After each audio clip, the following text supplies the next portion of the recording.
নমস্কার, আমি রশ্মি। আপনাকে স্বাগত জানাই আমার রান্নাঘরে।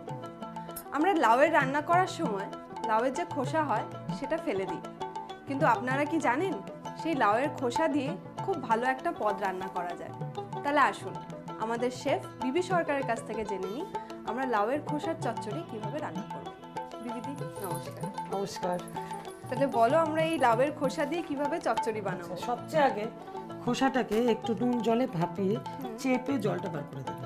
আচ্ছা, এর মধ্যে একটা কষ থাকে যেটা বেরিয়ে যাবে। এবার আমরা এটা ভীষণ সিম্পল এবং একটা খুবই সুস্বাদু রান্না। হ্যাঁ, সিম্পল তো মনেই হচ্ছে, ইনগ্রেডিয়েন্টস বলতে কিছু নেই, দু চারটে। গরম হয়ে গেছে। শুকনো লঙ্কা আর পাঁচফোড়নটা ফুটে উঠলেই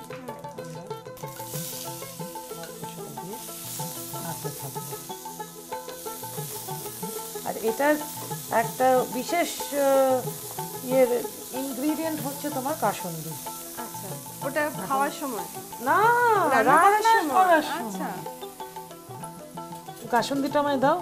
বাস হয়ে গেছে, এটা এটা রেডি। রান্না রেডি? হ্যাঁ, তোমার তো এটা ভাপানো সিদ্ধ করা অলরেডি। হ্যাঁ, আর বেশি গলা গলা লাগে না। কাসুন্দি বেশ এক চা চামচ মতো কাসুন্দি দিলাম।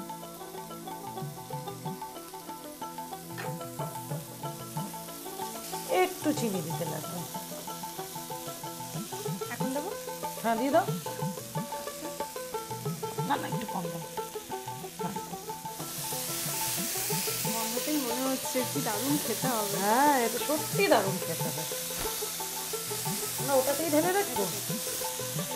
শুকনো মেখে ভাতের সঙ্গে এটা যা অসাধারণ খেতে লাগে না।